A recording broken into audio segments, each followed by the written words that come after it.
Hello Aquarius, kia ora koutou katoa. Welcome to my YouTube channel and or my Facebook page if you've found me on Facebook.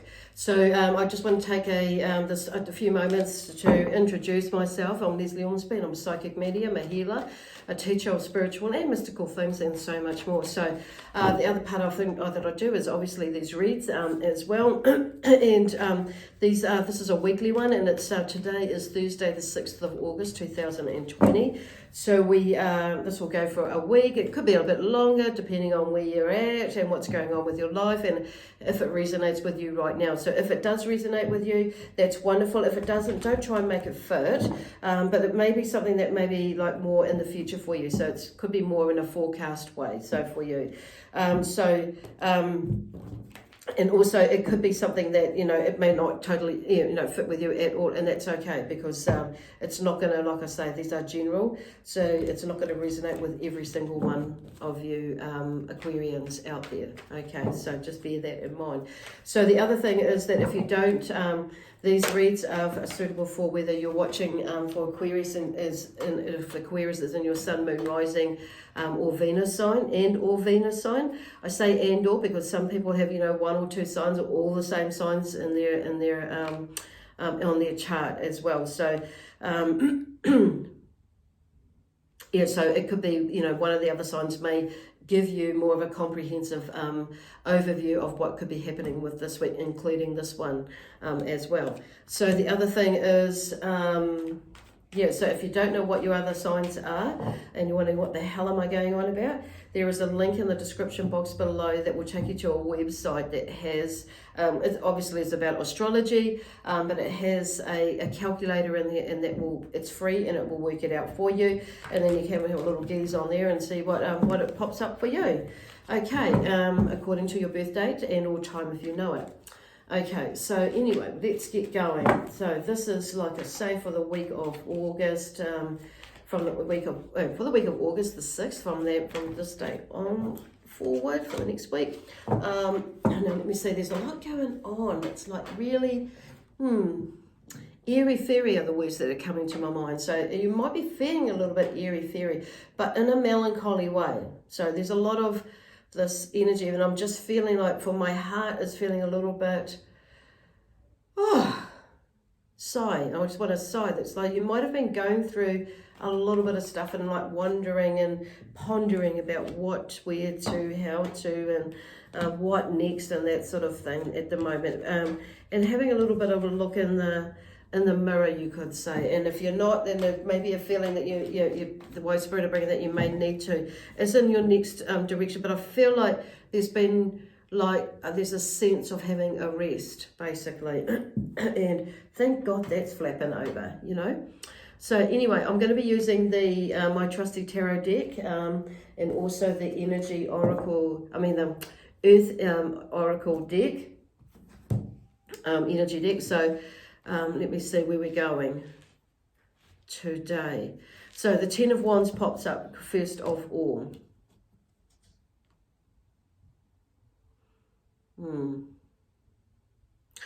Oppressive burden. So there's something that's come to an end with you. And I noticed I was very quiet and and pondering that, but that comes back to that, like, a phew. I was sigh. That's like, yes, that's finally over. So you've offloaded something that's, was yours and wasn't yours. So there's a combination. There's something, there's usually, it's like that saying, takes two to tango. But you've processed something and you've offloaded something, which is really, really cool. And then and that's good because I feel like that means movement. And then there's the passing of the 10 of Pentacles too. So, the passing of positive traditions. So the 10 of Pentacles. So there may have been something to do with your family, from family stuff, or to do with finances and property or whatever, inheritance or is something like that, that's left from a will. But also not only that, there's just, it could be even it's not even about money, but there's that energy behind it, of value in some way that's like not necessarily about money, but it's but there's like traditional stuff in that sort of sense. So, and you may have just come back from you know, like a family reunion, or just looking at something in your genealogy and that sort of stuff. So that you've got, it's like it's helped answer some questions for you, and you may have been even like for some of you, going and you know.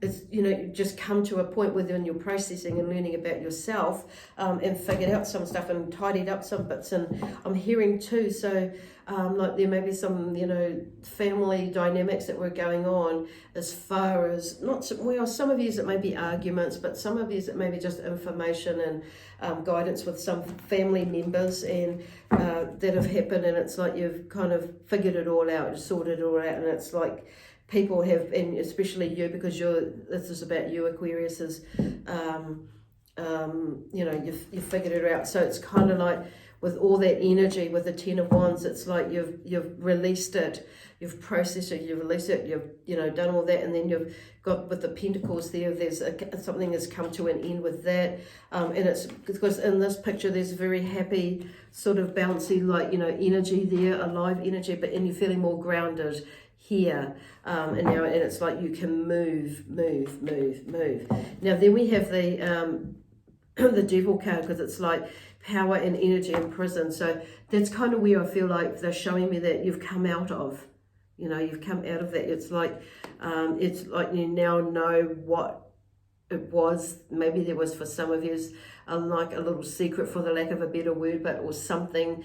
And when I say little secret, something that you just didn't know about yourself, and you need it. It's like you've got that clue, whatever it is, that's helping you now to be able to move forward. But then, and it's just like, and what Spirit are talking about here is not allowing yourself to go back into that funny little space, or again, because you've like freed yourself from the chains, so that you've, you know, that's your chains of whatever's going on, what's going on there. On saying that, some of you, I'm feeling there's another side of that too. Some of you, in order to get to that, you know, in order to get to that, there's this devil side of you that's there. That's like, you know, you're the self-chatter, this being of two minds, you know, the negative and the positive. It's like weighing up things that you've tied yourself out, and you've tied yourself up, you know, with your energy, wasting energy on that, and you've put yourself away with all the self-harm, yeah, okay, because self-harm could be through alcoholism or drug abuse or something like that, a tendency. So maybe breaking free of something that like that with some of you, or just this like mental, you know, and emotional chit-chat that you have with yourself. Sometimes it just goes over the top. So there's kind of like some of you maybe in that space, and it's like when you know, sort that out, this is, you know, this will go, and let go of whatever it is that's, you know, not actually your bullshit, half of it probably, and for some of you, it is not even half, it's not even your bullshit, it's, you know, the other half is, but some of you, it's maybe like less, 60-40, you know, 40, you know, 60 someone else, 40 yours, but you've bought into it, so then it's become yours, so it's kind of like, so it's like, yeah, maybe like venturing, looking into that, you know, like, offloading, getting some help or something like that, but looking in the mirror and saying, I love and approve of myself, okay? It's one of the steps to do that, to shift your energy, because it's like, once you do that, and, you know, it's like, and allow yourself to, you know, to let yourself be in that space, to let it go, you'll be, things will work out differently. Because then we have the Queen of Pentacles, and, you know, and that was in reverse. So, and she's in reverse. So it's like, she's about love of luxury, and it's like, there's, and you see, I'm going with energy as well, not just the physical, as in the financial, the money side of it, but also the energetic side, and, you know, an exchange of energy with what money has as well. There's like that two-way thing going there, is like, what have you been spending your energy on, and that, so it goes back to this. So it's like shifting that, and shifting your focus into something that's going to serve you for your highest good. Absolutely, because that's what the Queen of Pentacles does, is she works and she does things, everything for her highest good, and also for the good of one of all. So, and she achieves that. So I'm tuning it up the correct way, so to help you shift that energy, okay? interesting today, as you will notice, so that I'm not in my usual environment, and so it's I was drawn to bring 2 pieces of rose quartz with me today, and it's like, wow, I didn't, I thought I picked up one and put it in my basket, and then I ended up picking, when I got here, I had the both of them. So anyway, so there's lots of rose quartz energy, so that may be something that's really nice for you to have around you, but also some amethyst as well, and maybe some selenite or another crystal that you may have to expand that energy to pick up the energy of the vibration and then expand it and put it right out there to help with clearing, but also with help to help expand those beautiful energies in there, to shift it for you. So then we have on the next 2 cards that fell out because actually I'm just drawn to this card here, which is at the bottom of this part of the deck, is Unfounded Fears, which is the 9 of Swords and Nightmares. So there's something about that there for you. They just want to chuck in there, which has led you to this. So then we have the 10 of Cups, is that hope, and that contentment and happy home life with the 10 of Cups, and that's in reverse too. So that's not going to happen either because that Cups is about emotions and feelings, but it's also about intuition and also and creativity. So it's being creative, bringing up that creative side of you, rather than going into the downer side of you with your feelings and emotions, and not being allowing yourself to run on what they call impulse, basically, with your emotional feelings. So it's kind of like being mindful with that. But it's not, it's working with those, and it's soon, because this something happens there. That's the 10 of Cups, where there's the contentment and a happy home life. So it's about sorting out whatever it is you need to sort out. So I'm turning that up the correct way, because there seems to be like a little bit of a block there, or for me, that's how I see it when they're in reverse. But also, the 2 of Pentacles, the change and versatility. So there may be something where you're tossing up which way you're going to go and how you're going to do it with these emotions and things like that, and with this energy. But it's like, I feel like your spirit are just saying, because that's the 2 of Pentacles, but financially wise, until you stop tossing up and turning around that energy and ground yourself, because the Pentacles is about grounding and not being out there too early, so you can make a decision, and and things will start to be a lot more, I suppose, grounded and stable for you when you get out of your head. And there will still be some change in versatility, but at least it's like there's room for movement with that, with what I'm hearing, because you'll be more grounded and you'll be able to see clearer rather than through without emotions blocking the way or being the dictator of it, because you're taking charge of yourself, you're in your own power. Because then we have, the 4 of Wands, because when you do that, or when we do that, I start to talk like I am one of you, so in Aquarian, but I'm a Gemini. But when we do that, or when you do that, get on top of that and start to figure it out. The 4 of Wands is here to tell you there's, it's a time to reap rewards. But I feel like that's in pretty much all areas of your life. You'll start to see that, but it's allowing yourself to go there, okay, to sort that stuff out. And, okay, sometimes it's not always rosy, but, when we figure it out, we sort it out, we have, do something that's like, where we feel we need to be going, and taking some steps towards it, or to move through it and acknowledge it, experience it, process it, whatever it is. It's like wherever you are in that, some of you may be in the middle of that processing, and it's like come to a halt why I'm just bringing this up now. So it's a bit sticky, that one.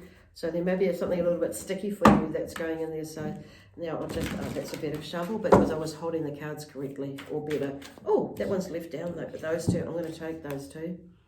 Magnetism, okay, and alchemy are those 2 cards there. So magnetism goes back to like manifestation. I'm kind of getting sick of using that word, so you may be too, but it's the most used word, and but it's kind of like, it's more than manifestation. It's like, look into that word, it's like putting out what you want, and that the magnetism. So it's like being that magnet. You are the magnet, as to both through the choices that we make. Okay, and with the energy behind it, or the energy in front of it, the energy around it, what we're putting out will, you know, you will have noticed if you have a look back in life, what you have drawn to you, okay, or what you have been drawn to. So it's taking a notice of all those sorts of things and what works and what didn't work, basically, when your energy was vibrating in a different way, and when you're making these decisions, which is what we're talking about here. And then we have alchemy, and alchemy is about, you know, turning liquid into gold, basically, you know, or making something happen out of nothing. You know, from nothing. That's what it's about. So there's that saying about turning, you know, one can turn liquid into gold, or one can make a sail out of nothing, you know, that sort of thing. So it's about looking at that in a scientific way, as well as as a spiritual way, or a soulful way, or, you know, whatever way you feel like you need to look at it right now. And notice the hand is what I'm being drawn to. And the energy lines that's your hand, okay? Notice your hand and the energy that's in it. So I kind of really want to hold my hand out and like send energy out. We're like through this hand here, and I can feel this energy in the palm of my hand, because there's a chakra point there, which is your heart chakra. And so if you look at that, there's like the solar plexus, the orange, the sacral, but it's all like, and it's like a big eye. Look at that. As well, and in your heart, and it's balancing all the chakra energies. I'm just feeling are coming out through my hand, and it's like on top of, and this hand here, coming out through, with all the chakras coming through there. So yeah, feel that energy, okay? Feel your energy. Beautiful. Anyway, I hope that helped you right through this week, to get you through as you start to unfold, unravel, and figure out what is going on for you, and pulling it together. It's kind of kind of exciting, you know, through the journey. So anyway, we're going to leave it there with you, with lots of love, peace, harmony, and joy, excitement and adventure from my spiritual team and the energy of Aquarius. And we'll see you next week on Thursday. Okay? Anyway, bye for now.